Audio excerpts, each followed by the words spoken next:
In this age of new normal, online is not your only option. Because new normal means new learning modalities and new learning possibilities. Let Vibal make learning offline possible with Smart Class. Smart Class contains pre-made daily modules sequenced according to DepEd's budgeted teaching and learning calendar. Each module has a specific lesson duration and has day markers to guide parents and teachers in the asynchronous learning of learners. Inside the modules available in Smart Class, you will find the following elements. First, learning competencies are identified in the module openers. Kickstarters are available to test students' prior knowledge on the subject matter. This set of activities, found at the beginning of each lesson, may also serve as motivational activities. Parents of preschool to grade 2 students will also find notes to parents which contain tips and pointers on how they can guide their child while learning at home. Redefine your students' learning experience with the integration of augmented reality technology into images and illustrations available in Smart Class, making learning more interactive and exciting. At the end of each module, Long Quiz is also available to assess students' understanding of the lesson. Smart Class also features Wrap Up, a lesson ender activity that applies the constructivism theory of learning. In Wrap Up, students are expected to summarize the lesson on their own using a graphic organizer.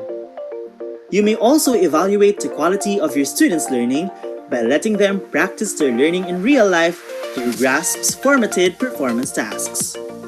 The content of Smart Class is designed for the entire academic year, and it is available for 5 major subjects.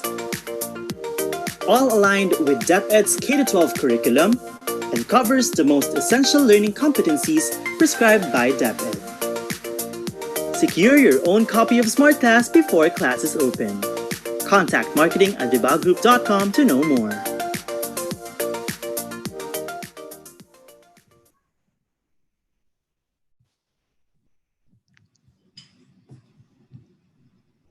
Good day, Kavibal, and welcome to our Learning Intervention webinar series For the discussion today, the topic will be on tips for students with poor study habits. Before we begin, take note of the following reminders. Make sure you are registered to the webinar to have your e-certificate of participation. Visit certificate.vibalgroup.com to generate your proof of attendance. Place your questions on the comment box allotted during the session and they will be addressed by our speaker later on. Share the video using hashtag LearnAs1PH as our official hashtag to our Vibal webinars.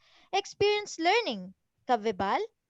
And now, to proceed with our webinar this afternoon, it is my pleasure to introduce to you our distinguished speaker today. He's a consultant and evaluator for K-12 Philippine Basic Education, a curriculum and academic consultant of Sisters of Mary. Ladies and gentlemen, let us all welcome Brother Roderick M. Aguirre.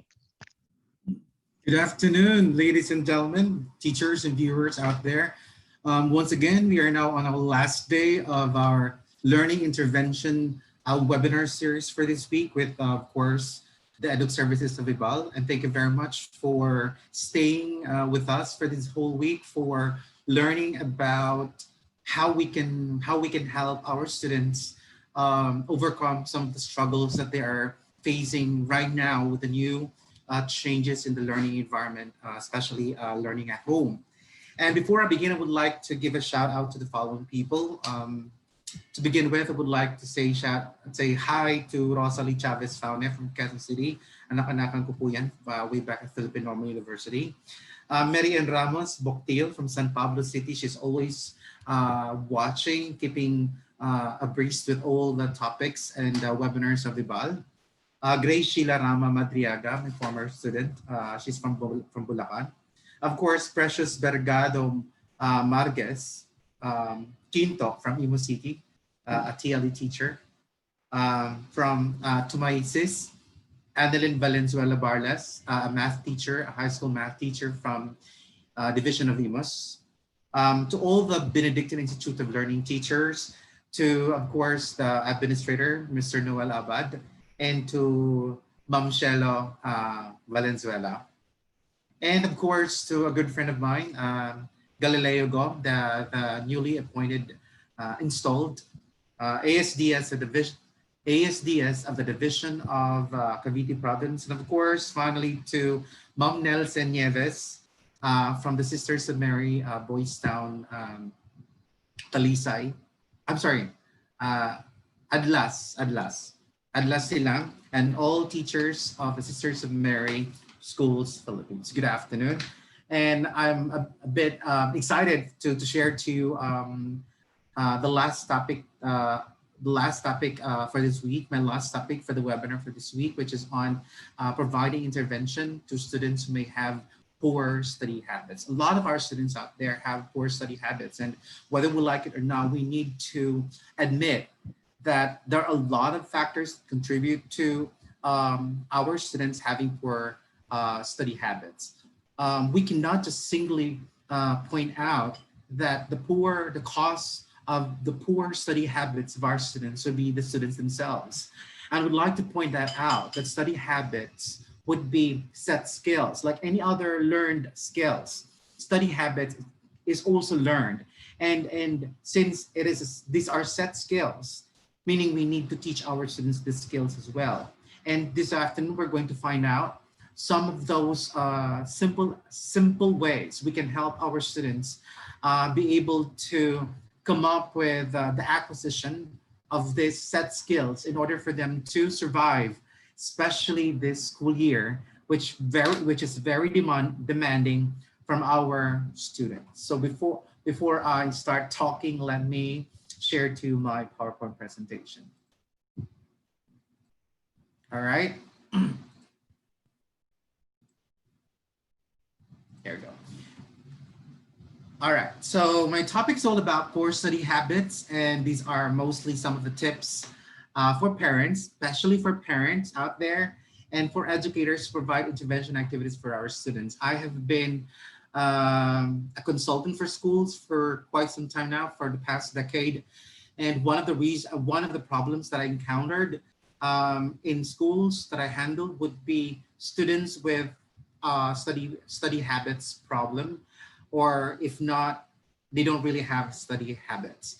And one of the things that I've encountered is when I had a chance to talk to these students is that they never realized that they need to have those study skills. And we're going to find out why some of these students do not know these set skills, which we call now as study habits. We will go through our discussion using the outline. I would like us to always be structured when it comes to me giving information, and it gives me a way of controlling all the thoughts in my head. And there are a lot of things I would like to say, but I would like to situate and contextualize all the things that I will be sharing to you based on this outline and the flow of discussion. All right. And I'll begin with an introduction. I will just provide you with three most common myths, and we're going to identify these three common myths about study habits, and we're going to bust them and identify why we're not supposed to believe in these myths. Second, once we're done with that, we now move on to reading or listening to me read aloud some of the statement from an expert published online and published in books for us to be able to situate our discussion on that statement and basically be able to help us at least contextualize all the things that we'll be discussing for this afternoon. And then we'll have discussion, and the flow by discussion is very simple, question answer. And this has been my style, not just for presenting my topics through face-to-face trainings or via webinars or when I'm writing, but it's also my way of, the way I think. Somehow this is my part of my study habit, one of my skills too, is doing study habits, okay? And then we'll have an open forum. So if you have questions along the way, do not hesitate to key in your comments, your clarifications and your questions on the comments box below, all right? And then finally, I'll provide you with, conclusions, tying loose ends, and then I'll pose some challenges to you, both parents and teachers out there. All right, so let us begin. I encountered during my years of being in an administrator, I encountered a lot of misnomers of teachers and parents alike about study habits. And these are the top three myths that I could, present to you now. One, if I spend more time studying, I will get better grades. A lot of teachers and a lot of parents would advise students to spend more time studying. But these statements from teachers and from parents telling students to spend more time studying paves the way to a question that students ask themselves. How do I do that? You keep on telling us to study, spend more time studying, and yet you have not shown us how it's done. All right. So this is a myth. It's not how long you spend studying, but it's the quality of studying that matters. If we have provided our students with the strategies, both mental strategies, we call it a soft strategies, and the hard strategies like note-taking skills, then we have equipped our students to start acquiring certain good and effective study habits. But remember, these strategies will become personal strategies of our students, and our job and our responsibility as educators and as teachers is to model to them all of these strategies. Therefore, it is not how long our students devote more time studying, but it's actually the strategies, the quality of strategies that they use in order to understand the subject matter that they are studying on. Therefore, statement number one is busted, all right?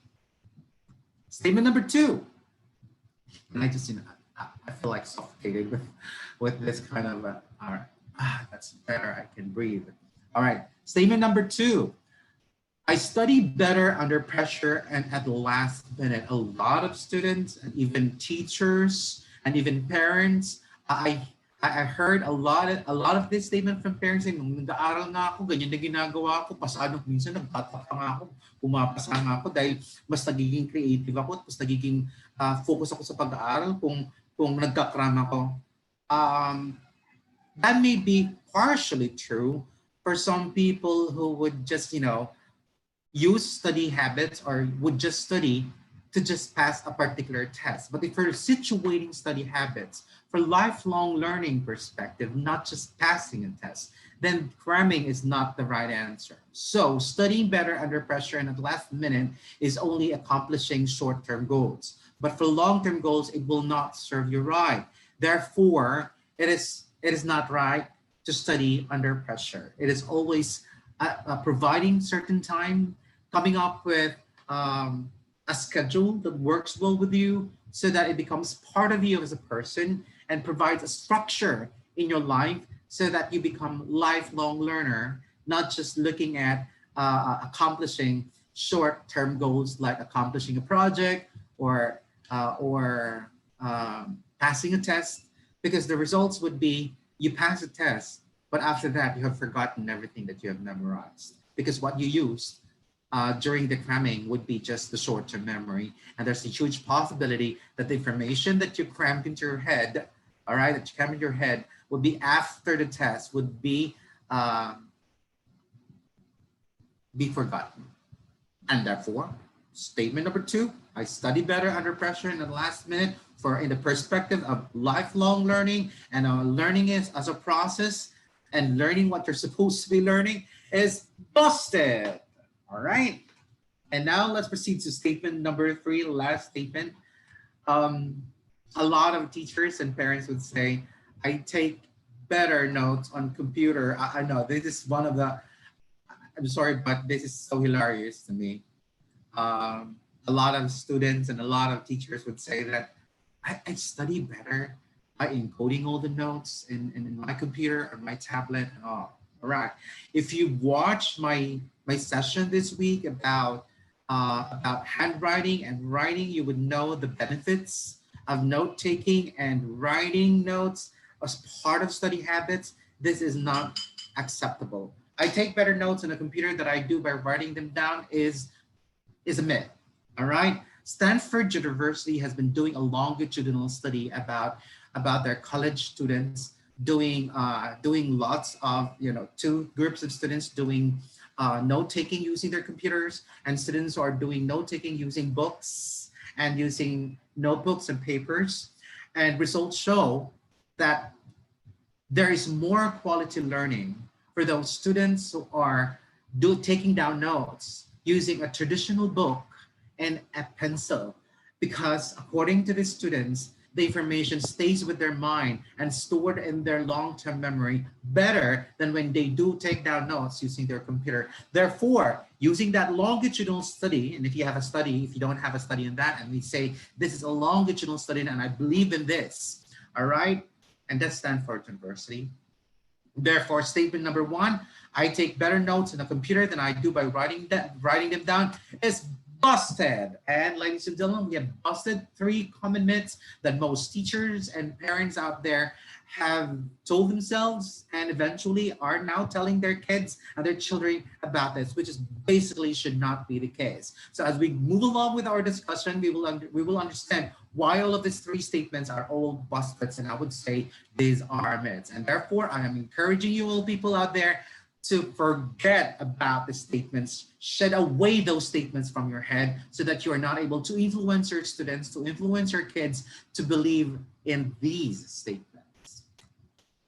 Now let's situate our discussion by this statement from the Student Wellness Center from the University of Saskatchewan. All right, this statement struck me so much about the topic that we're talking about this afternoon, and I do a lot of readings, and have a lot of collection of books, and I have a lot of collection of not just tangible books, but also ebooks, and also subscription to online journals. And I think a lot of teachers like myself and like you guys out there, it's very important for us to constantly update ourselves and the new trends, and especially on researches that would you beneficial for us in making decisions, like especially for me when my job is mostly to help schools improve and innovate and be able to progress as a school in order to provide the learners with quality services.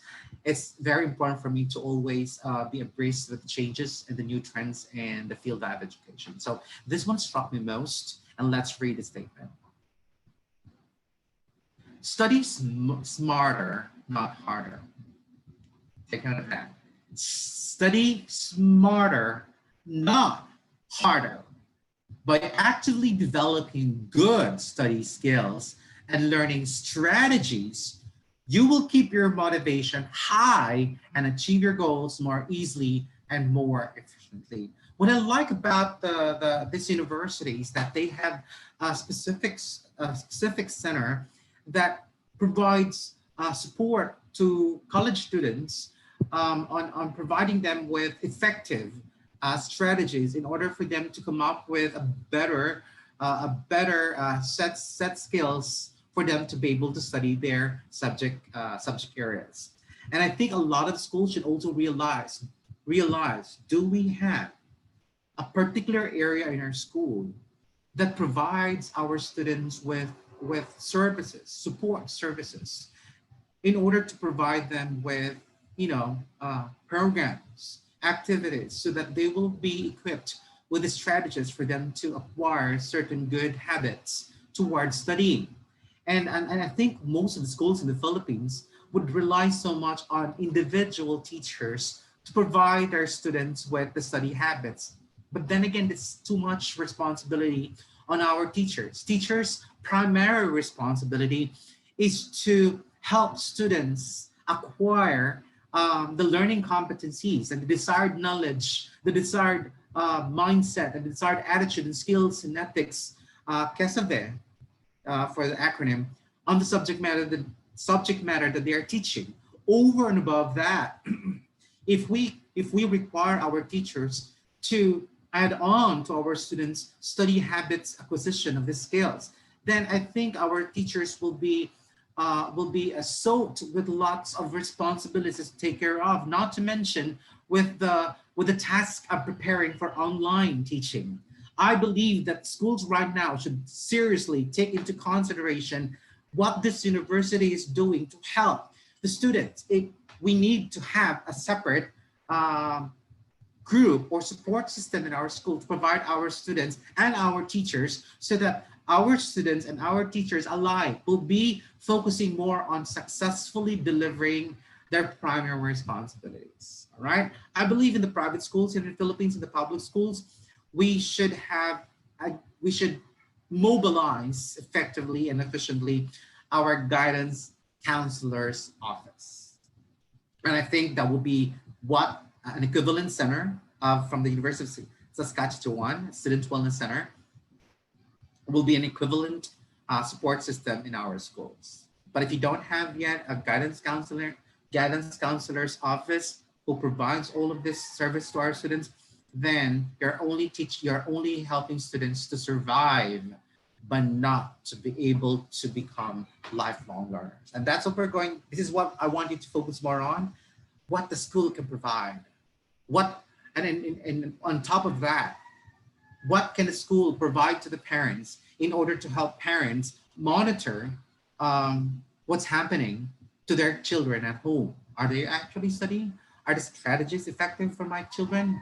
So we should have this program at school that would be an avenue for parents to be able to voice out some of their concerns towards happenings of their children learning at home. Okay. So let's now have our discussion, and we're going to understand how teachers and parents can help students form good study habits. Okay, while of course overcoming the other demands of online and distance education. Let us begin with answering the first question: what is study habits? For this week, I decided for a more elegant presentation, and next week I will have a different kind of presentation. So I just love looking at different designs. But anyway,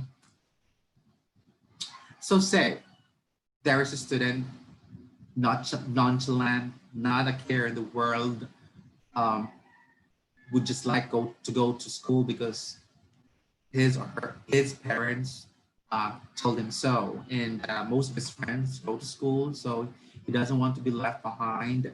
So he wants to go to school, but he's not really motivated to go there because he's baffled as to what am I supposed to do there afterwards? What I do? I have difficulty learning the concepts that my teachers teach me. So how do I motivate myself? Part of knowing study habits is to help our students. They will not acquire the set skills and study habits if they don't have personal goal. It is very important for our students to come up with the question, to come up with the answer to the question, what do I want to be after, say, 5 years after graduating from college, meaning your short-term goal is to finish elementary, to finish basic education, to enter college, and then after that, after 5 to 10 years after college, who do I want to be? I think during my generation, I'm sorry, again, we're talking about differences of generation, but during my generation, parents were so actively participating with the dreams creation or the creation of dreams and goals of children. And my mom, well, my dad wasn't really that active, but he was supporting my mom on that. My mom would always ask me, what do you want to be? And I said, I really don't know. I want to be, because I was so good at singing, and I'm not saying I'm so good at singing. When I was a kid, I can sing and I can draw, and I was doing a lot of creative things. I can dance a little bit though, but not necessarily I'm good, but I think I was good. So I wanted to go into the creative arts. I wanted to be an actor. I wanted to be an actor. My dad, support me on that. But my mom said, walang pera dyan. Kung gusto mong kumanta, di mag-sideline ka, sumalis ka mga contest. But that should not be your bread and butter. So my mom was at that time was taking law. She was taking law, and I think she never finished it because of being a being a working mom. She I think decided not to pursue her dreams. But I think she said that she wanted me to be a lawyer, and for the longest time until high school, I thought I want to be a lawyer or a doctor. So these were the two things that my mom wanted me to become: a medical doctor or a lawyer, and it stuck with my mind. But after high school, I was really. But the point there is that even if I did not believe, I didn't have my own dreams in life.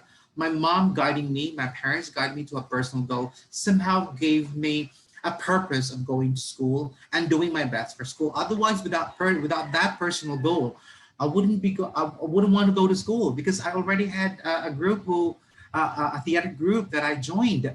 Without my mother's knowledge and without my father's knowledge, I joined a theater group. I joined a singing group, and I joined other clubs outside school, and I was enjoying a lot. But because my mom was giving me so much pressure on achieving the goals, I think her goals for me, I without me knowing it, I was able to strike a balance between what I want and what I want in life and what my parents wanted me to become. And eventually, it worked. All right, I had I had good grades. I got good grades. I'm not saying I was really that good, because again, I wanted just to be able to survive school, because that's what my mom wanted. It as a grade that at least be part of the top 10 or part of the top 50, but not necessarily bagging the first prize. But I want, because I was my classmates didn't know that I was part of the other group. All my personal dreams, okay, all my personal dreams during my time were all covert, okay, and I've been doing it as a sideline. And my parents, I think, they only learned when I was in college already. And that's when they realized, he can sing, he can dance, he can act. No, so that was my short-term goal. And I also had the role later on when I was realizing that, oh, I can survive inside academics. I can survive school. That made me realize I need to have a good schedule. And part of the good schedule, I realized that was part of my study habits. Alam ko na bago ako pumasok sa school, sa gabi pa lang, mag-aaral na ako para wala akong dalang mga libro. Dahil pagkatapos ng school, diretso ako sa theater group. So sa theater group, most of them were out of school youth. So I don't want them to feel na dito si Aguirre pumapasok. Ano to, nerd dito, nag-aaral pa tapos may theater. So I wanted them to feel that I was, like them, na hindi rin nag-aaral, bulakbol, and so on and so forth. So pumapasok ako sa school na ang dala ko lang ay pencil at saka papel na nakasuksok sa likod ng aking bag. So parang ako sa isang bugoy ng mga panahon na yun. So a lot of my friends in high school and a lot of my friends in my community thought that bulakbol lang talaga ako kasi yun pampas. But they didn't realize I had study habits. I studied all the books. I took down notes. With these notes, the way I took down notes would be graphically. Hindi ako nagsusulat ng mga ng words. Graphics lang because my teachers in high school then, when they present their information was in a graphic format. Blackboard talaga eh. Graphic format yun. So I think I got the study habits of doing note-taking using graphic organizers through my teachers. We didn't have, a center that, provide us with trainings how to acquire certain, note-taking skills. But because the way the strategies of the teaching strategies of the teachers, I realized that that's a better way to take down notes. So I just, copied it. Ang tawag ko doon ay nanggagaya lang ako sa ginagawa ng mga teachers. That, without my better judgment, I was able to imbibe those strategies and it helped me well for a person who had, dual lives, living two lives. One academically, living the dream of my parents, and the other one living my own dream. And then eventually, a lot of people, I was about to graduate. I wanted to go to, I wanted to be a priest. And sorry, I'm talking about my life. This is just, my example of, having study habits. I wanted to be a priest. And I thought that if I enter priesthood, all my singing, my dancing, composing, writing, creative writing skills would be put into better use if I become, a priest. But my mom told me that let's bargain. If you pass the UPCAT, then that means God is giving you a different path for you to take. Eh sabi naman ng mga kaibigan ko at saka mga kapitbahay namin, hindi yan makakapasa, hindi naman nag-aaral yan. Pala kung ang pasok ngayon, lapis lang at saka papel ng dalapan, makakapasa yan sa UPCAT. So, well, I said, okay, mom. So my mom was the one who filled out the UPCAT forms. She submitted everything. My dad, kasama ng daddy ko noon, sila nag-process lahat ng papers ko. Sumasama lang ako, going with the flow, but I didn't feel like I wanted to get in University of the Philippines. But alas, I passed all the top three choices. So, siguro yun ang gusto ni Lord. So, napunta ako na Maynila. And that's it. The rest is history. The point, ladies and gentlemen, is that for students to come up with good study habits, be motivated, be interested to acquire this set skills of study habits is for them first to have a personal goal, whether it's their personal goal or the goal that the parents and the teachers guide them for them to think that that's their dream as well. The point is that whether these are their personal goals in life or the goals set by their parents and the teachers, it's a good way to help our students because it would give them a reason why they need to study. Kasi kung wala pong mga goals na yan, wala talaga. Ba't sila mag-aaral? Ay, makapasa lang ako. Alright?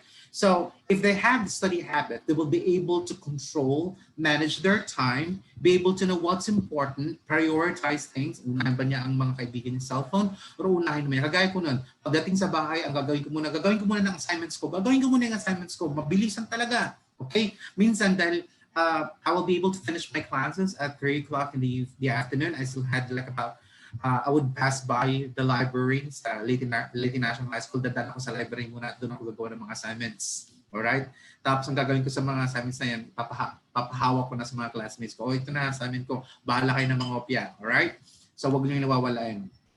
Pag-uwi ko sa bahay, study lang ng konti for the next lessons namin. Good thing kasi isa ako sa mga nabigyan ng kumpletong libro noon. Hindi, nagsipag-unahan talaga ako.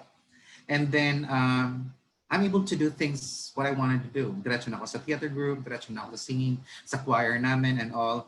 And people thought na hindi pagkatapos ng school, sa klase, diretso agad sa mga kabarkada niya. And so on and so forth. Paano kayo tumakapasa sa these were the thoughts of the people surrounding me, but they never realized that I was able to establish my priorities. I was able to manage my time. And I was able to live dual lives because of my goals and my parents' goals. And I was able to know what I want to watch television. Well, mabuti yung panahon namin, walang masyadong TV program, so it was not a distraction for us then. Radyo pa ang may distraction. Pero ang radyo namin nun, talagang ang entertainment nun ay nasa gabi pa. So I was able to focus more on more productive things. Ang problema kasi ngayon sa panahon ngayon ng ating mga estudyante, ang daming mga gadgets, at ang daming mga applications, at ang daming mga programa sa televisions na hindi naman nakakatulong sa kanilang learning. Nung panahon namin kasi, nakakatulong talaga ang mga programang binibigay, Batibot, Hiraya Manawari, lahat nakakatulong sa learning namin. Ngayon wala na eh, puro na kalandian. Sorry for that. So this is what I'm trying to say now. Learning study habits, for our students right now, to acquire study habits is very difficult because most Filipino learners right now are into physique, health and wellness, becoming actors and singers because of the proliferation of singing contests and acting contests on television. Na ang focus nila ngayon ay to be someone who's a YouTuber, a blogger, and so on and so forth. So what we want our students to be able to do is first sit down with our students, with the parents, and ask them, what's your personal goal? Okay. Therefore, to answer the question number 1, what is study habit? Study habit can be described as establishing a dedicated schedule and uninterrupted time to apply oneself to the task of learning. Siya ang gumagawa ng schedule. What works well? Siya nakakaalam. So of course, hindi pa niya alam magawa ng schedule. So at first, it will be a schedule that parents and teachers create with the student. Okay? Ang mahirap kasi ngayon sa paggawa ng time management scheduling for kids would be sila kasi ay nasa bahay. Mas mahirap ituro ang study habits ngayon sa bahay kasi nasa bahay ka lang sila. So, mas malaki ang responsibilidad ng mga magulang kaysa sa mga teachers ngayon in terms of, equipping our students with good study habits. Study habit is an action-oriented plan, such as reading, literacy skills are very important, all right?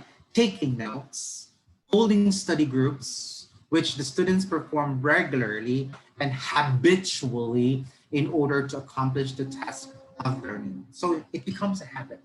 At first, hindi pa nila makikita ang ako nun, to be honest.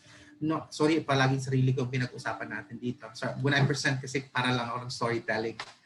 So it's up to you if you're going to listen to me. When I was a student, well, until now I'm still a student, I do have groups. I study with them, I help them, we help each other. But it's a way of life. I habitually come up with a schedule and it becomes a habit and it's part of my life. Hindi pwede sa isang linggo, hindi ako nakapag-aral. At kaya parang pag nawawala sa schedule, kaya yung nangyari sa nung pandemic po, nagkaroon tayo ng ECQ, sirang-sira ang schedule ko, hindi ko alam kung anong mangyayari. Parang life has no more meaning because my schedule was thrown off balance. But eventually, because of, I have to reinvent myself, I had to come up with a new habit, na naghahalaman na ngayon, nagdidilig, may alagang mga aso. Na iba na, the things that I thought before were mundane, paglilinis, pagluluto, became part of my habit, pagising sa umaga. So The point there is that I need a goal. I need to survive. My goal for now is to be able to survive and become better at online teaching. So hanggat hindi tayo nakakapaggawa ng goal po natin, students, individuals, professionals like us, we will not be able to um, acquire set of habits that is good for our learning or lifelong learning. With that, let's proceed to question number 2. What uh, what makes a study habit good? All right, so I'm just looking at some certain questions here. Shout out to Mr. Arnold Bulfa. Didn't realize you're watching too. All right, so what makes a study habit good? So we must know what are those set skills for our students to acquire. And definitely the first one would be mindset. Dapat unang-una muna ay meron silang paniniwala na kaya kong baguhin ang sarili ko. I can change myself. Other people can do, if other people can change, if some students can, become better students, I can too.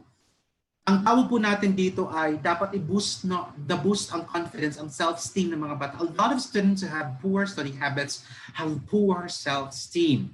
All right? And one thing that we can boost is, wag muna, alam mong mababa nang ang tingin sa sarili nila, mga estudyante natin, mababa ang tingin nila sa sarili niya. Tapos, bibigyan mo pa ng maraming assignments, homeworks, ilalo sila madidepress. Bakit po? Kasi nga, ang unang-unang dapat gawin po na natin unang intervention towards helping our students have better, higher self-esteem. Unahin muna natin yun, ang tingin nila sa sarili nila. Kung ang tingin nila sa sarili nila ay mahina, baguhin natin yan. Hanggat hindi natin nababago ang mindset na yan, hindi sila magbabago. Kahit ang turo natin sa kanila, they will not be intrinsically motivated to do something about it, or to open a book, to take down notes, and all other study habits and other skills that our students should have in order to reach their learning goals. So the personal goals now should become more of a learning goal. Anak, anong learning goal mo sa buhay? Anong gusto mo pagkatapos ng high school? So instead of having personal goal, gawin mo muna yung learning goal. Ano yung madali niya makuha? So mindset muna, focusing muna ang kanyang self-esteem. A lot of research showed that students who are struggling at school, most of them emanates from low self-esteem. So unahin po muna natin ang mindset. Alright? Another skill for the study habits would be self-discipline. Kahit kung ang bata daw ay naniniwala na may goal na siya at mataas na ang kanyang self-esteem, magkakaroon na siya ng disiplina sa sarili niya. He will now be able to prioritize what's important and what's not. Will now be able to decide whether to study or not, because he has already a goal. The mindset, changing oneself, will now creating a goal, a learning goal, and then will now start helping the student become more disciplined. Pero observe po, hindi magkakaroon ng pagbabago ng mindset ng mga bata kung walang external influence. And later now we'll discuss those external influence. Okay? Hindi yan bigla na lang pagising ng bata ng umaga, ang taas ng self-esteem ko, ang taas ng paniniwala ko, magaling na ako agad. That doesn't happen. It's not it's a dream. Hindi yan fantasy na mangangarap ang mga teacher, mangangarap ang mga magulang na sana pag kumain to ng maraming ng gulay at saka prutas, pagising bukas, iba na ang tingin sa sarili niya, nagbago na siya. That's wishful thinking, people. All right? Now, out of the kahit daw ang bata, even if our students have changed their mindset from negative to positive, from low self-esteem to high self-esteem, and then they are now well-disciplined, but if they have low proficiency on their literary skills, that would be listening, reading, and writing, wala pa rin. Dahil the study habits require our students set skills on literacy, that will be listening, speaking, of course, oracy will be there, reading and writing. Ang bata na mahina sa pagbabasa, Ang bata na mahina sa pagsusulat, note-taking, especially summarizing and outlining, would still struggle so much on achieving their learning goals. So hindi agad ang literacy skill. Ang literacy skills po natin ay hindi yan agad kagaya ng mindset na paniniwala lang sarili. Hindi. Ituturo natin sa mga bata. Therefore, ang mga bata daw na poor ang study habits can be equated to having poor literacy skills. And therefore, if students have poor literacy skills, it is now a compounded problem of our students from elementary up to where they are right now. And not to mention, it's not just from the lower grades, okay, compounded problems from the lower grades, but also compounded problems starting from where they came from, sa bahay nila, sa pamilya nila. Ang bata na lumaki sa pamilya na ang mga magulang ay hindi rin nakikitaan na nagpa-prioritize, nag-aaral, nagbabasa, nagsusulat, kids would not capture and acquire those skills. Kaya may mga bata na iba ang behavior, literacy behavior sa school, sa literacy behavior nila sa bahay. And I think a lot of teachers will say, nakaka-relate nito. Iba kasi may mga bata talaga, ibang ugali pag nandito sa school, ibang ugali pag nasa bahay. Alright? May mga bata na kunwari nag-study sa bahay kasi para ano yan. Tapos pagdating sa school, bulak-bul pala. Tapos pag nireklamo at tinatawag mga magulang, sabihin ng mga magulang, palagi yung nag-aaral sa bahay. Tayo eh. Right? Another would be part of set skills would be note-taking skills. Ito yung one of my topics on memory enhancement. Note-taking skills towards memory enhancement. Being able to pay attention to lessons that they're supposed to be studying on and somehow helping them be able to store this information in the long-term memory. And note-taking skills would be one of those, and using graphic organizers would be one of those set skills that would help our students acquire good, effective study habits. And if you would like to know more about the note-taking skills using graphic representations, you may want to review my webinar, my topic on developing enhancing memory skills through graphical presentations. I already had that. My literacy skills already done. Talking about literature skills, you may want to review that. And my self-discipline, I'm done with the topic with that. Mindset, I'm done with that. So you may want to go back to all the things. So my topic today is basically summarizing all the things that I have discussed in the previous weeks. So all of these are separate topics that I discussed before, and you may want, if you want to explore better in detail each of this, you may want to go back to those webinars. If not, I already have handouts on this, so you may request from Vibal my handouts for these topics. And finally, we have time management. Research showed, again, based on the Student Wellness Center of the University, Saskatchewan, that even if students have high self-esteem, well-disciplined, have sets of literacy skills, have note-taking skills, but if they do not have time management skills, it still is nothing. May mga tao dyan, maraming bata dyan, mga estudyante na matatalino, pero since they do not know, they don't have time management, especially cramming, kagaya ng myth busting kanina, sinasabi ng mga matalino na, ay, kasi mas magaling ako, mas maging creative ako pag bukas na ang mga submission ng mga projects and so on and so forth. That's not right. That is not good time management. Magaling nga siya sa note-taking, literacy skills. So that is still cramming, and it's posing a lot of stress on the brain, and it causes a lot of emotional roller coaster among students, and eventually will take its toll on the students that later on would cause a lot of anxieties. Okay. So a studying habit is considered good when it is effective in achieving the learning goals. Malalaman po natin na tama ang pinili ng bata na paniniwala niya sa sarili niya, yung disiplina niya, yung mga literacy skills niya, nagagamit ba niya, at yung note-taking skills at time management if na-meet yung personal goals. Sino ang magsasabi sa mga bata na, anak, halika nga, di ba gusto mo ang grade mo ay tumaas ng 5 points and so on and so forth? Alright, hindi siya tumaas eh. Ano bang ginawa natin? Ma'am, nag-study naman po ako. Sige, ano po yung ginawa mo? Alright, sino ang nagka-counsel sa bata to look at tama ba ang quality? Kasi may mga bata ng aral pero bumabagsak. Dami niyang teachers, di ba? This statement says, a study habit is considered good when it is effective in achieving the learning goals if our students are studying and they are not reaching their goals, there's a possibility that these skills that they are using for their study habits or for studying are not effective in reaching their goals. And therefore, there should be a support group from the school, either the teacher, the counselor, or the parents, to sit down with the teacher and analyze what went wrong. What are these strategies that the students employed in the course of achieving the learning goals, say, let's say in a quarter, and analyze and realize what went wrong. Eh wala po nagsagawa niyan. Ang nangyayari po kasi sa mga bata ay bahala ko. So kids get frustrated like, I did my best, but my best wasn't good enough. Bless your soul, James Ingram. But the point here is that nafo-frustrate ang mga bata na they're doing their best to adjust to the demands of the academics, and yet it's not, giving them, positive results. So what do you think will happen? They'll get depressed, and then they will just decide, ay, bahala na lang. Yung iba nga dyan, hindi nag-aaral, nakakapasa. Tapos ako pa, yung iba dyan, hindi nag-aaral, pero nakakapasa. Ako, aral, nakakapasa. Ba't ako mag-aaral? Bahala na lang. It goes back again to mindset because there is a result. So, hindi pwedeng, hindi basta may study habits lang.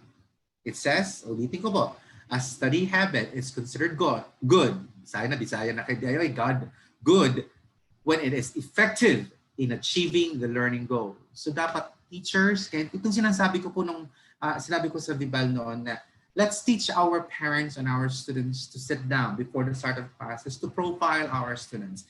Part of profiling would be, what are your goals for this year? So short term muna. Alam na po natin dapat kung anong long term, short term, ano bang pangarap mo sa buhay, and so on and so forth. By that, we will be able to guide our students. And then that goal, their learning goals, those short-term learning goals and the long-term, short-term, the long-term and the short-term learning goals will be our basis to evaluate whether the study habits that our students take on during the course of achieving the learning goals, whether it's short or long-term goals, are really effective. All right? So, importante po na napuproseso din. So, to summarize our discussion on our question, what makes a study habit good, is that studying is a skill. Simply put, being successful in school requires a high level of study skills. And it depends on one student to another. There's what we call as learning styles. I'm not saying that our students should be put in a box on their own personal learning style. What we want is that for our students first to choose strategies that fit, okay, like a puzzle, fit their own personal learning styles, and eventually take on other learning styles to be able to become more holistic. That's what I did when I was a student then. I had different strategies for learning in science, studying in math. So dapat alam ko na I have to take on different learning strategies or studying strategies depending on the subject. Kasi yung isang strategy ko na ginagamit ko sa TLE, hindi effective for other subject area. It's just me. Ako lang po yun. Siguro dahil nga klaro sa akin ang goals ko noon. So, ang tawag nga sa akin nung mga magulang ko at mga kaibigan ko, sweetik. Ako sweetik. Marunong ako mag-adjust. So I think study habits, our students should also realize that there's no such thing as a fixed set of study skills for all subject areas. I believe that our students will have to use different sets of study skills for a particular subject area because each subject area has its own nature and its own cognitive demand and its own content demand. Therefore, our students should be able to choose which of those study habit strategies would fit would fit in order for them to effectively learn what they're supposed to be learning in that subject area. Okay? And students must first learn these skills. So learn, sabihin learn, tinuro. Hindi nila yan, kahit binasa pa yan nila sa libro, nakita nila sa mga classmates nila, someone has to teach them that way. Panahon ko nga lang kasi talaga, Inggitero kasi ako, gaya-gaya ako. I think ang tawag nga sa akin nun ng mga professors ko is like, I was like a sponge. Everything I see, everything I observe from which was good, I absorb, and then it makes it part of myself and make it better. Okay? So ganyan po dapat ang ginagawa ng mga estudyante natin. I had an open mind, and we need to teach our students to be open-minded and be able to learn from either from the teacher, from classmates. Kaya maganda pong collaborative learning kasi nga nakikita ng mga bata ang mga ibang strategies ng mga bata in coping with the demands of the different subject areas.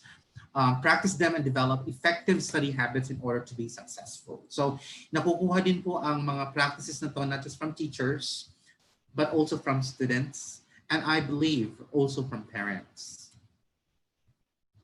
Good study habits include many different skills, time management, different skill, self-discipline, concentration, memorization, organization, and effort. And I think desire to succeed is important too. I think that it could be the core of it all. The core of learning study habits or the strategies and the skills for studying would be the desire to accomplish and achieve all your learning goals. Okay? That being answered for the second question, let's now proceed to the second question, third question. What causes poor study? And let's now find out. Based on the study done by Stanford University in Europe, from the different universities and from students in Africa, I think this is this is for those teachers out there taking their masters, this could be one of your master's researches that you want to embark on, like the study skills of grade 11 students in and their academic achievement in math. Tingnan natin kung anong ginamit ng yung mga nagsusurvive, yung mga high academic achievers ng mathematics, ano yung ginagamit nila ng mga strategies to be able to get that. Let's call it as an ex post facto. Very nice study, huh? All right. So, a student with poor study habits. Okay, yan siya. Tinong atsura. Kawawang-kawawa naman. Kahit effort na po siya. Sabi niya, diba naman to? Kahit nagbigay na ako ng oras, binago ko na ang paniniwala ko sa sarili ko, pero wala pa rin pumapasok sa utak ko. Alright, let's now find out what are the causes of poor study habits among our students. This is not mine, okay? Although I already had hunches that these are the causes, but research showed Stanford University and the University of Saskatchewan came up with these results, okay? Number one, I'm sorry parents out there, but the results of the longitudinal study participated by both students and parents found that the number one cause for students' poor study habits would be poor monitoring from parents. So, kayong mga magulang dyan sa labas na sinisisi ninyo agad ang mga teachers kung bakit ang mga anak ninyo ay hindi nagsasucceed sa school, ay tanungin niyo sarili niyo muna, ano ba ang ginawa ko? Was I able to monitor my children's studies at home? And ngayon pa na nasa bahay ang pag-aaral ng mga bata, so mas mataas ngayon ang demand for parents to monitor the studies of their kids. Hindi po teacher agad. Both parents, the results of the study, longitudinal study, came out that the number one cause would be poor monitoring from parents. A lot of parents rely on school and teachers to provide students with the literacy skills and note-taking skills, probably perhaps for the time management skills because of the fixed schedule. But hindi po hawak ng mga teacher at oras ng mga bata sa bahay. Okay, I'm not going to elaborate on that. I'm sorry, it may hurt. It hurts. Okay, it hurts. The truth hurts, people, but it is what it is. Second, Sakit. Nakalagay na nga, poor monitoring from parents number 1. Pangalawa, parental educational status. Well, sabi daw dito sa results daw ay ang mga magulang daw na mababa ang pangarap nila para sa sarili nila. Ganon din daw ang kanilang monitoring sa mga bata. Mababa rin ang kanilang educational dreams for their children. Nagmamatch daw ang pangarap ng magulang para sa sarili nila sa pangarap ng mga bata. Kung ang bata daw ay ang mga magulang ay wala silang pangarap nung sila ay bata pa at nung sila ngayon ay ang pangarap lang nila ay mabuhay araw-araw, do you expect your kids to be able to have a better dreams in life if they see their parents only dreaming just to survive every day? I know that is a common occurrence here in the Philippines. But pwede naman po magpanggap kayo mga magulang na kahit ang pangarap mo lang ay magkaroon ng pagkain na pagsapag ninyo araw-araw, ay sabihin nyo, nung bata ko, pangarap ko talaga maging doktor. Pero dahil sa hirap ng buhay, pwedeng ganon. Kahit wala kang pangarap sa buhay, magpanggap ka. According to the recommendations of the study is that if parents only pretended, sabi ng mga bata, if only our parents pretended that they had dreams when they were kids and it just so happened because of poverty they were not able to do that. Hindi eh. Ang nangyari daw is puro na nga sila, wala pang pangarap sa buhay. Do you think kids will go beyond what they have been exposed to in their families? I'm sorry. Pangalawa siya. Agad sinisisi natin ang school. Agad natin sinisisi ang mga teachers, pero results show 1 and 2, parents, families. Let's now have number 3. Cause. Poor monitoring from teachers and school counselor. Ayun. Pumasok na si mga teacher. So, akala niyo mga teacher out there, alusot na kayo. Pangatlo po kayo. Tayo pala, kasama tayo doon. So, ang teacher daw na hindi masyadong strict inside the school, not demanding high stakes from students. Observe. A lot of students, comparative study, one of these results says na ang mga bata daw ay nag-aaral na masyado sa isang subject na ang mga bata ay takot sa teacher. At dahil sa takot sila, they prepare so much for the subject. Tapos hindi sila nag-absent and so on and so forth. And later on, yung takot nila was replaced by respect. May mga teachers daw na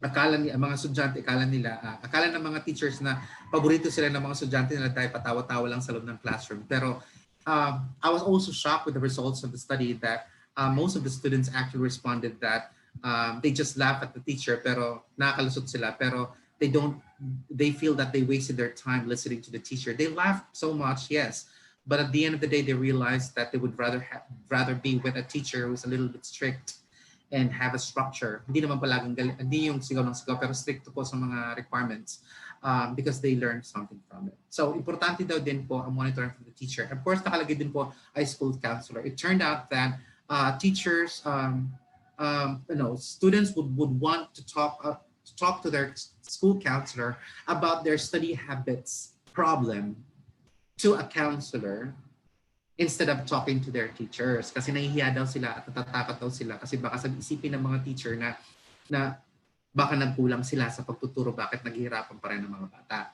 So teachers would want to talk to a counselor instead. So one of the recommendations of the study showed that schools should beef up their guidance counseling office. 4, patay na, school pa rin. Poor school learning support facilities. Hindi lang daw galing sa monitoring ng school at saka ng school counselor, but also poor facilities. May mga study nooks ba ang mga school natin, libraries natin. Ngayon dahil wala nga sa school naman yan, nasa bahay naman ng mga bata, na meron ba tayong situated place at home specifically devoted for studying away from what we call as distractions? These are the 4 major causes for poor study habits of our students. Ulitin ko po for emphasis, poor monitoring from parents, ouch.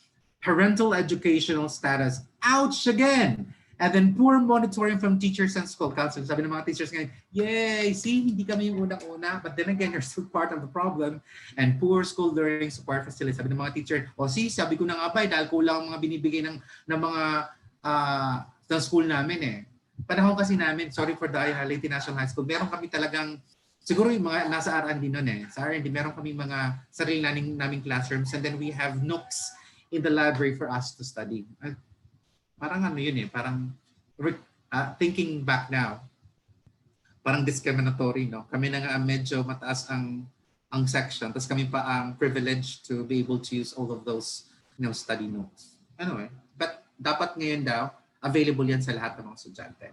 Right? Kaya kung sa bahay yan, dapat mga magulang, you designate a place where students can study where they are away from distractions. Now, what are the effects? If these are the causes, what are the effects of poor study habits? Number 1, poor self-discipline and prioritization. Hindi nga nila nakikita sa bahay. So magkakaroon ba sila ng disiplina? On that note, hindi pala primary cost ng walang disiplina mga bata ay si teacher. Bahay pala yon. So, pag ang bata daw ay galing sa bahay na poor monitoring from parents and poor parental educational status, ang resulta, poor self-discipline and prioritization of students. Number 2, improper time management. Kung nga naman kung sa bahay, walang tamang oras ng pagising, pagtulog, paano nga naman siya magta-time management kung sa bahay ganun din, wala ng struktura. No? Right? Next would be lacks concrete learning and life goals. So lacks dapat yun. As students ba kasi ito? I think may a student, so lacks concrete learning and life goals. So pag poor monitoring from teachers and school counselors, students somehow are not able to create their own learning goals. If they were not able to get that at home, at least the school will provide them with guidance in helping them, come up with their learning goals. Kahit man lang sa teachers, sa classroom teachers. And finally, poor academic performance. What do you expect? All right. So let's summarize our answer to the question: what causes poor study habits? Poor study habits of students are caused by compounded home and school factors, which lead to students' inability to help themselves, para matulungan ang sarili nila, cope with various complicating and complexing demands from school and society. Therefore, study habits is a way of coping mechanism for students to be able to survive all the demands coming from the school and from the home. So kung hindi, ganyan po, kawawa naman ng mga bata. Magkakaroon na sila ng, I could now just imagine why there's a research that came out. I forgot, I think it's from the ERIC journal, that one of the existing problems of the 21st century learners would be depression at a very young age. Well, I could say now it's true because of the very many demands from technology, from the tri-media, from the society, from the school, from home, from peers. All of these are complicating and complexing demands for students. All right, let's now proceed to the last question. I think I don't have enough time. Yeah, I still have enough time. What are ways to help students develop good study habits? Again, this is some of my experiences that I been doing for the past years as a school administrator and a school consultant. And I usually do is I deal with special problems of students, and especially with St. Thomas Aquinas and Southwoods of Cavite, School of Cavite. I talk personally to the parents, identify schools. I observe classes. My responsibility was actually to observe classes, not necessarily to just grade teachers, but to support the teachers into identifying students who are struggling, okay, or students who are misbehaving, and I pinpoint that and talk to the parents and come up with a program to help them do something about the the overcoming of students' behavior by coming up with practical home programs. Okay? Sana magawa din po ng ibang schools.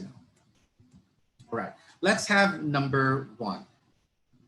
My suggestion is approach studying positively. We need to teach our students to approach studying in a positive perspective.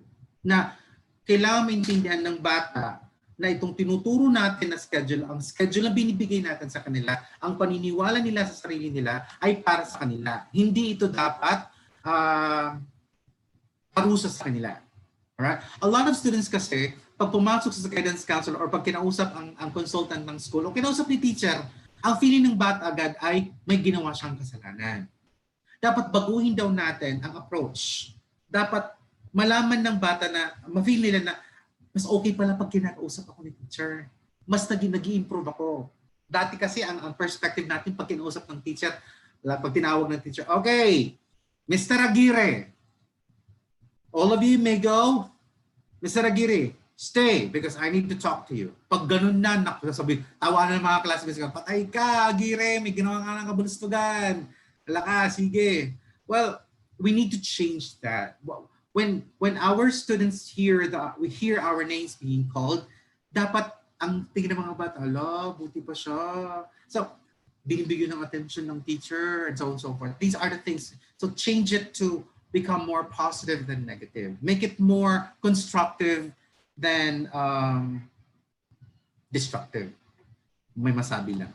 Alright? Una, change the mindset. So when you talk to the child individually, I'm sorry, it has to be individually. We need to follow this, the data privacy law. And whatever individual problems we have identified from our students, we need to individually talk to the child about this without others listening to it, so that they will feel secured and they will feel that we are genuinely there to help them. Yan pong ginawa namin sa Sister St. Mary. So mga estudyante, they have a nook where they can really talk to the counselor. All right? Hindi sa classroom lang. So change your mindset, change the students' mindset by helping them come up with their own learning goals. Okay?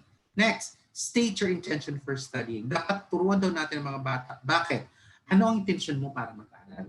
Kasi sabi ng mga magulang ko, yan sabi ng mga magulang mo. Pero what's yours? Wala po eh. Okay, so wala. Would you like us to make one? Huwag mong pilitin ang bata. Pag hindi, okay, if you're not ready yet, I would like you to think about it. Meron ka bang idol sa buhay? Opo, yung artista po, okay. So, aralin mo muna yung artista na yan. Ano ang kanyang strength? Aral ba siya o hindi? So, then let's talk about that again within the week, okay? So, huwag pipilitin ng bata na i-impose natin ang ating learning goals on the child. Kung meron siyang sinasabi, you look for areas where you can, elicit those intentions for studying. Kung meron siyang mga idolo, so pwede natin gamitin ang mga idolo na yan. Do you think your idol will be able to stay? Kung kunwari, hindi nag-aaral ng kanyang idol, edi sabihin po natin na, alam mo bang, kagaya ng nangyari ngayon sa ABS-CBN, nawalan sila ng trabaho. Hindi na sila makahanap ng trabaho dahil nakatapos ng pag-aaral. So, you use those situations that to help your students come up with alternatives. Hindi man sinasabi na drop that dream, okay? It won't work. You come up with alternative learning goals. Hindi isa lang. Dapat may mga alternatives din siya. Plan A, Plan B, Plan C. Next, organize your time based on your priorities. Okay, prioritize mo na. Ang gusto mo pala ay maging engineer. Okay, maging engineer ka. O, dapat nag-aaral ka ngayon. Unahin mo ang pag-aaral mo, galingan mo sa math. Pinamong grado mo sa math. So, ang kailangan mo dito, math, English, at saka science. So, aralin po natin na. So, bigyan mo ng mas maraming oras, mag-study ka na mas matagal dito sa mga subjects na to. Prioritize these subjects kasi this one would lead you to your dream. Pero paano malalaman ng bata kung walang taong uupo with the child para ma-realize yun ito? How can the child approach studying positively if no one is talking to the child? If only teachers out there would embark on doing a thesis study on this, a case study, or perhaps an action research on study habits towards individual students reaching their learning goals, that would greatly help all teachers kasi most of my literature po, most of my statistics came from the other countries. Wala pa masyadong nag-aaral dito sa Pilipinas on study habits. I hope some of you, teachers out there would, embark on doing study habits. These are basically the things that I've been doing as part of being a consultant for the school.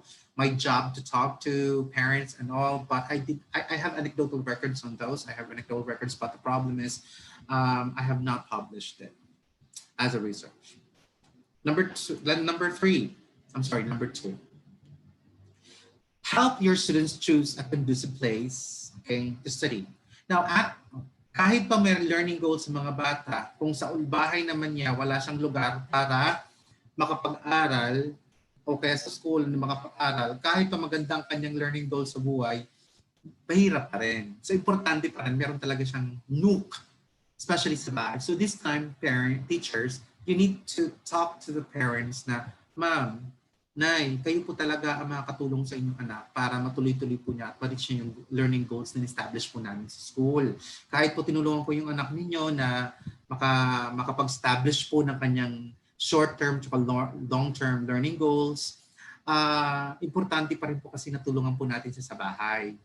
Kung pwede lang po sana mag-designate po tayo ng isang lugar. Kung hindi naman, kung wala po tayong lugar sa bahay, at least pag sinabi po ng bata na ng after dinner po, 8 to 9 o'clock po siya mag-study, so sana po lahat ng mga tao sa bahay ay tahimik din nanonood ng TV and so sinusuportahan po natin ang bata para since wala naman po siyang walang tayong lugar, so gawin po natin ang buong bahay po ay supporting the 1 hour study time ng anak natin. Okay po yun. Kasi kung ang bata siya lang nag-aaral, sa utak-utak niya, ako lang nagsasakripisyo, tapos ibang mga miyembro ng pamilya ko nagpapakasaya, di magpapakasaya na rin ako, di damay-damay na lang. Mostly ganun po talaga ang perspective ng mga bata. Sasabihin ng mga magulang, wala kang magagawa, bata ka pa. Kung matanda ka na, sige, gawin mo gusto mo. Hindi pwedeng ganon. Kasi nga, mas madali matempt ang mga bata kaysa sa mga adults. So, kung sino man, sabi nga natin, kung sino pang mas nakakatanda, siya dapat ang nakaintindi, siya dapat ang nag-a-adjust. So we have to enlist the support of the parents, especially right now that our students, especially for studying, lahat yan nasa bahay. So these are the things that we need to identify.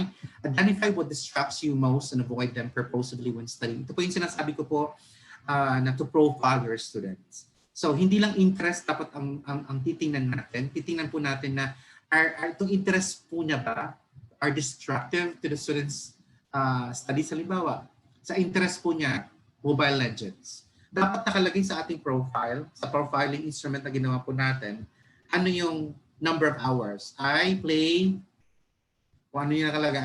Mobile Legends or I play online games 2 to 3 hours a day, 4 to 6. May mga ganun-ganun para makita natin, dapat kasi ang mga ganito.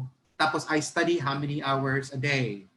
Para makita po natin kung ang ginagawa ng mga bata ay destructive or distractions to accomplishing their learning goals. Kung wala po tayong profiling ng mga estudyante on the interest and then on how this interest, play as a, kasi diba ang interest po ng mga bata mostly will help the teachers, as teachers look for context in our lesson, a relevant context for our lesson, especially for the examples. Pero kasi it can also pose a problem for our students on their studies. So dapat hindi pong titingnan natin, baka mas maraming oras ang ginugugol ng mga bata sa kanilang mga interests kaysa sa pag-aaral. Alright? And we need to look at that profile. So sana may nag-aaral po dyan, may gumagawa ng studies about student profiles or profiling students or student profiling. Nag-talk na ba akong student profiling?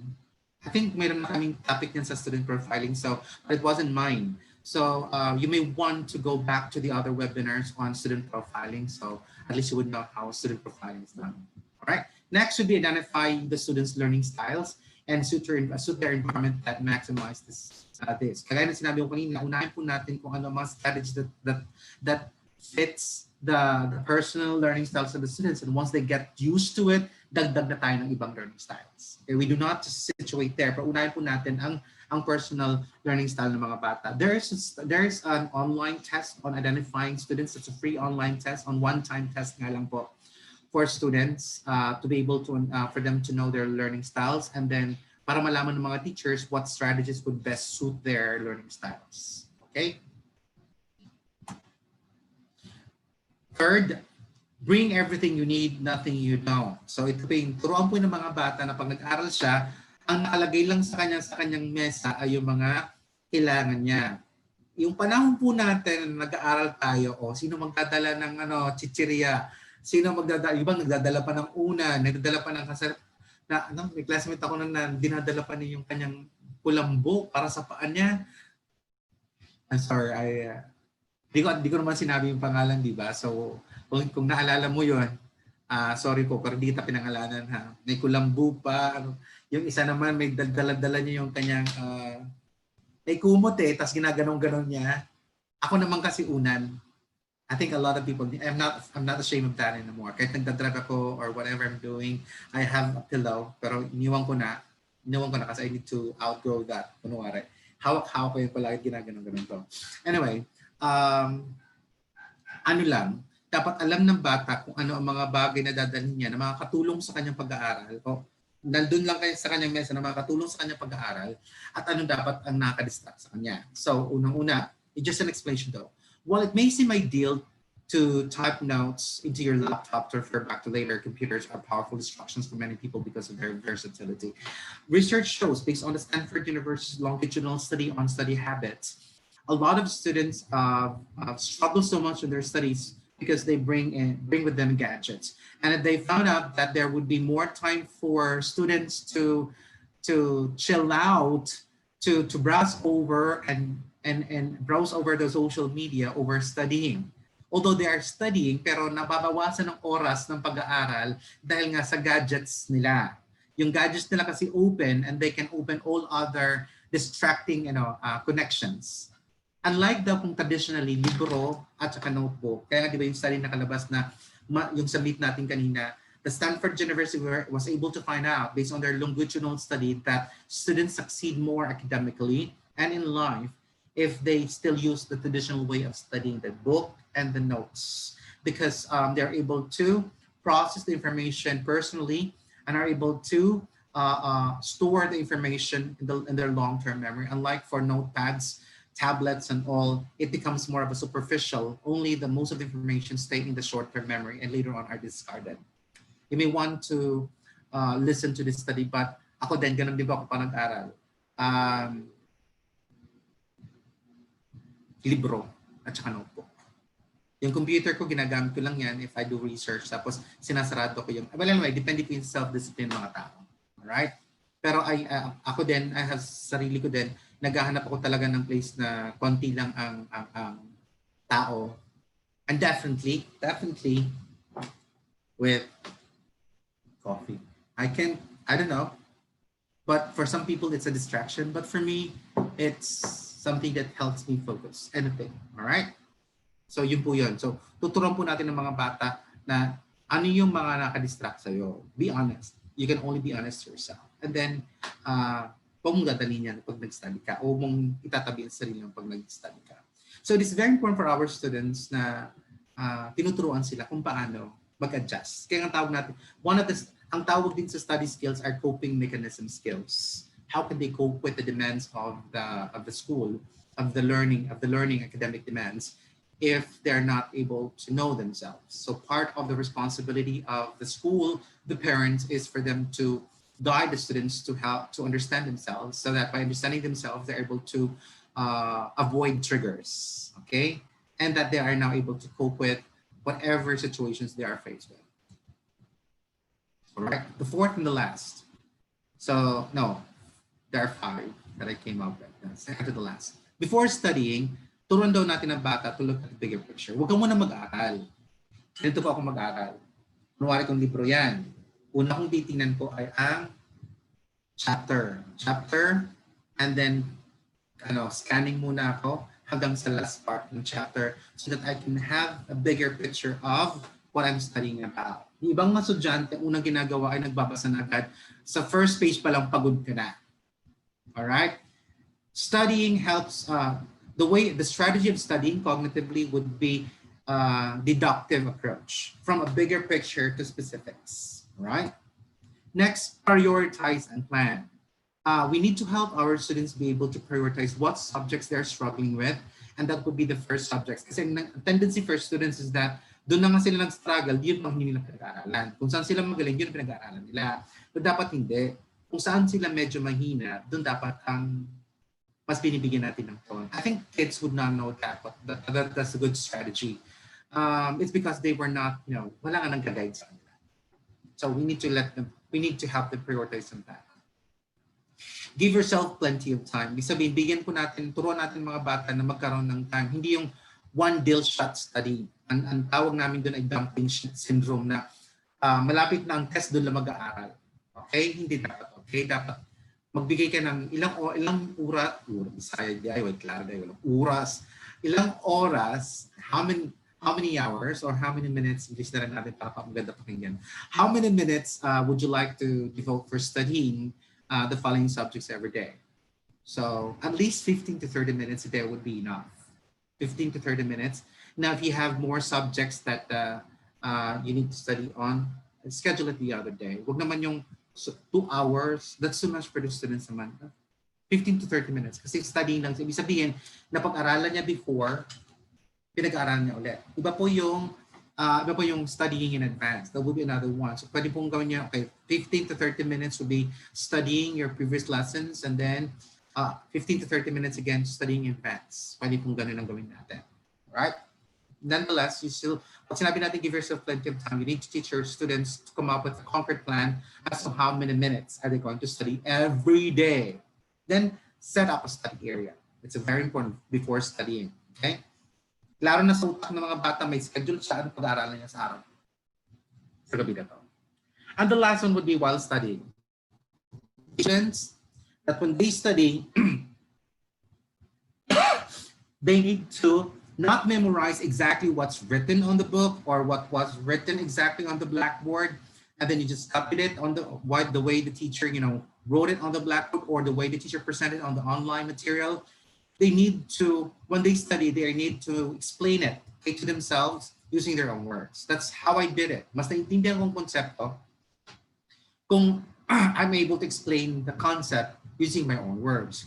Pero may mga teacher kasi na nagpapatest siya o pag nagpapa-recite siya, may mga teacher kasi na gusto niya kung ano ang nakalagay sa libro, yun mismo ang pagkakasabi. Huwag pong ganon. That is not what learning is all about. We cannot ask, that's memorization. Memorization is only one of the tools for studying and towards learning. But we are able to realize that students are learning when they are when they're able to explain the concepts using their own words, making it their own. Okay? So teachers out there are so strict, unless of course these are technical terms. Iba pa naman yung sinasabi kong technical terms. Unless definition terms pa nagsasabi natin. Iba naman ang sinasabi ko, pag concepts, general concepts po, let the students be able to define the technical word, using their own words. Hindi na pala putting their own words. Then talking about it. It's very important for our students to be able to have study buddies, pero hindi po gabi-gabi. So magkakaroon po siya ng study buddies. So importante po ngayon sa mga schools is to realize paano natin gagawa ng study time ang mga bata, collaborative study time online. Kasi it's very important that they talk about it. In fact, mas maraming learning ang nangyayari when you talk about the concept outside the classroom, right? So this is one of the good strategy kasi note taking po yan, and then explanation, and then talking and teaching what you have learned. Mas mataas po yun. Kaya nga mga teachers, mas madali nilang intindihan ang konsepto is when they teach about it, So that's a challenge for you out there as teachers. How can we create collaborative study forum for our students through online platforms? All right, so that will be the last of it. So I will now be entertaining questions about study habits. So Mitch, do we have, Jillian, I think it's my moderator right now. Do you have questions right now?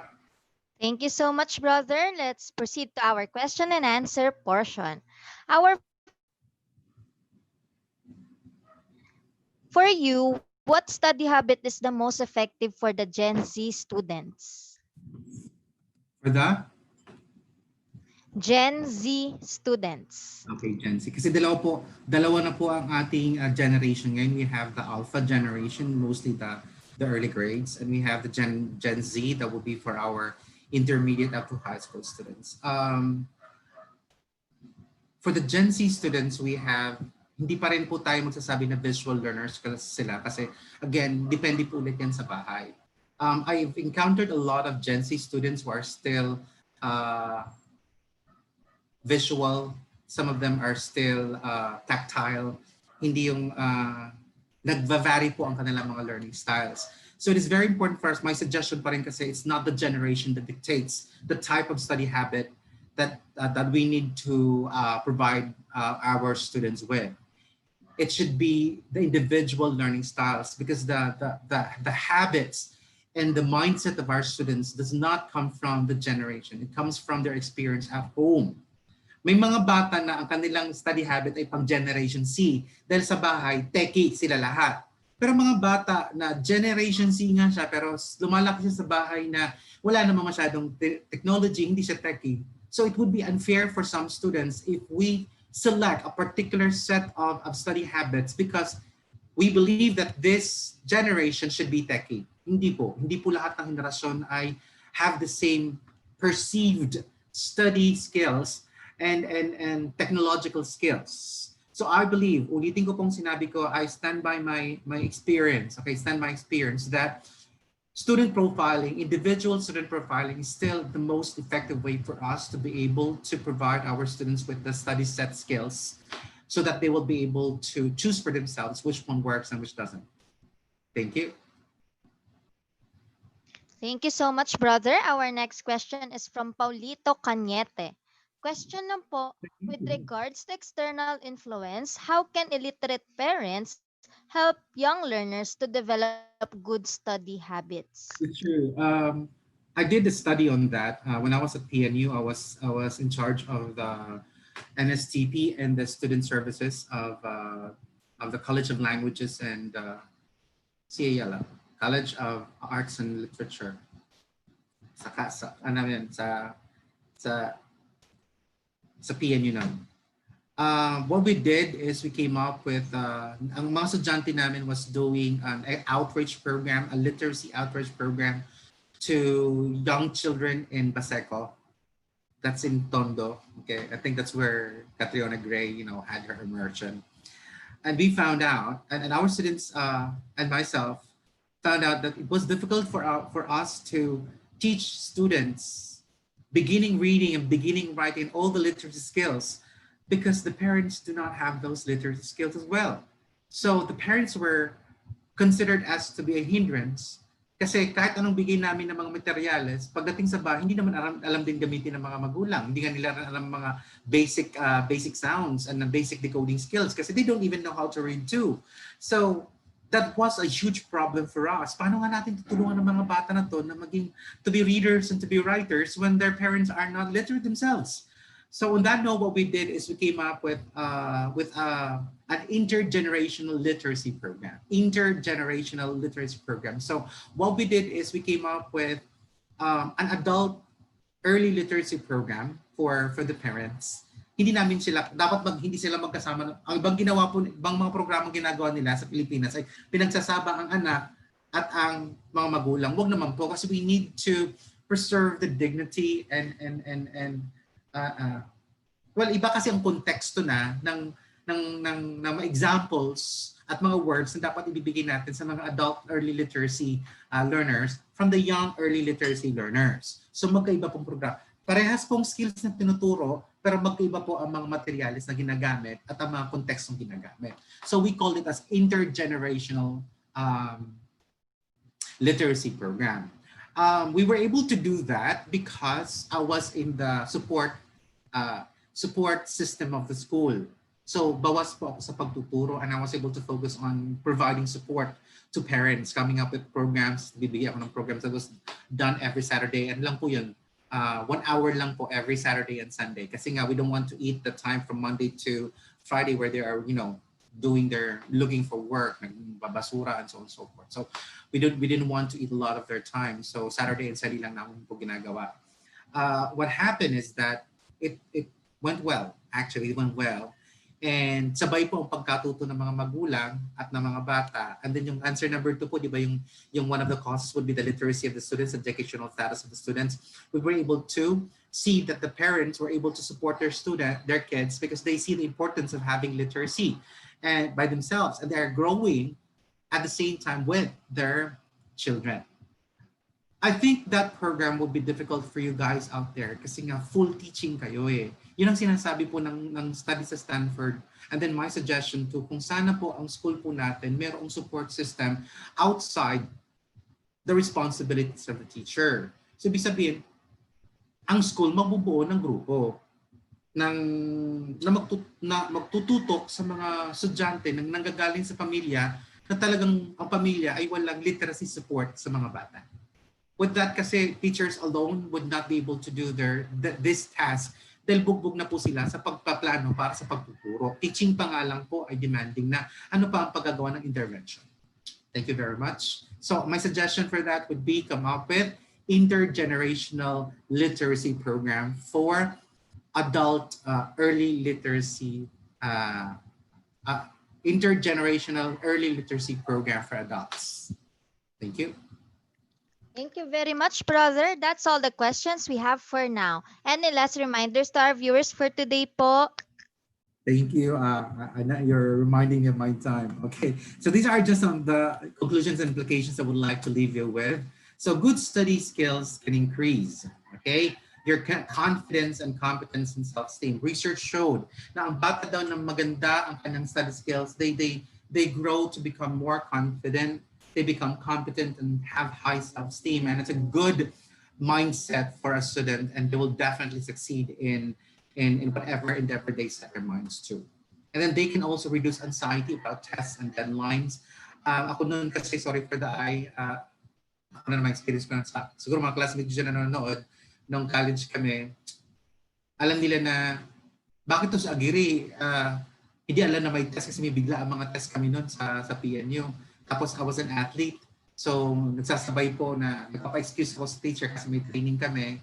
Tapos sasabihin ng mga classmates, pinapatawag ka ni ma'am dahil may bigla ang may bigla ang long quiz, long test. Tapos tatakbo ako. Tapos sabi nila, tingnan mo yan sa Agire. Hindi yan nag-aral. Tapos hindi pa yan late pa yan. Siya pa ang unang matatapos at siya pa magtatap. True enough. Why? Because hindi ako takot na magkaroon ng test. I did not fear taking a test because I had good schedules for study. Alam ko na pinag-aaralan ko siya, mag-test man siya anytime, nakapag-aral na. Alright? By doing that, by developing effective study skills, students may be able to cut down on the numbers of hours spent studying. Habang tumatagal kasi, dahil nasasanay ng mga bata sa pag-aaral, lumiikli ang oras. Bumibilis kasi siya eh. Pag titignan ng notes, bumibilis. Ako nga eh, isang chapter nga. Ang isang chapter na note-taking ko po ay just about 10 to 15 minutes. Isang chapter sa mga libro namin sa PhD. Ganun kabilis. Kasi nasanay na nga po. For some people would say, ang hirap naman na ginagawa. No, it's easy now. I don't have difficulty studying anymore because all the skills are easy for me now. Habang tumatagal kasi naging madali, kasi naging part of your system and becomes a habit, becomes, way of life. So you are now able to spend more time with other things you would like to do. Watch television, have more time with friends, knowing na nagawa mo na ang pag-aaral mo. Right? Study habits are important as they influence the academic performance of students. So parents and teachers must help in improving the study habits of students. So I would like to challenge both parents and teachers to work together right now this year because, providing our students with study habits in this distance learning program in the Philippine education would rather be challenging for both parents and for teachers. So we need to come up with strong protocols for parents, okay, to monitor the studies of our students. So schedule is very important. Sitting down with the kids and helping them come up with short-term goals. Short-term goals siguro muna ngayon kasi hindi naman ata matagal ang pandemic na ito. Sana naman po. God willing. It is clear from all indications that most secondary school students have poor study habits. Totoo, lahat ng mga secondary teachers dyan, tingnan nyo, di ba? Parang sabi nyo, ano naman to? Nasa high school nga, parang mga elementary, walang pinag-aralan. Ano bang natutunan nila sa high school? It's because we were not able to, I'm sorry elementary teachers, but most of the study habits and most of the study strategies that our students should have acquired in the academic perspective should have been taught to our students in the early grades and in the middle grades, and it was supported by the parents. So pag ang mga bata ay pumasok sa high school na purang study habits, the teachers are not able to focus more on teaching or instruction. Mostly they're thinking of remediation. Finally, knowing that the lack of active participation from parents, primary caregivers, teachers, and the whole school is the root cause of students' poor study habits. So my last question to you people out there would be, what are you going to do about it now? With that, thank you very much, and I hope to see you again for the next series of trainings next week. So I suggested diagnosis, which would, profiling of our students would be part of that next week. So diagnosis, learning diagnosing learning difficulties of our students next week would be interesting again. So I hope to see you again for the next series of webinars next week on diagnosing learning problems. Thank you very much and have a good afternoon. There we have it. In behalf of Vibal Group Incorporated, I would like to thank our speaker for today for this very practical, eye-opening, and insightful learning session. It is an honor to have you with us today, brother. And to all our Kavibal viewers, all thanks to you for your continuous patronage to our daily learning session. Muli, maraming salamat at magandang araw sa ating lahat.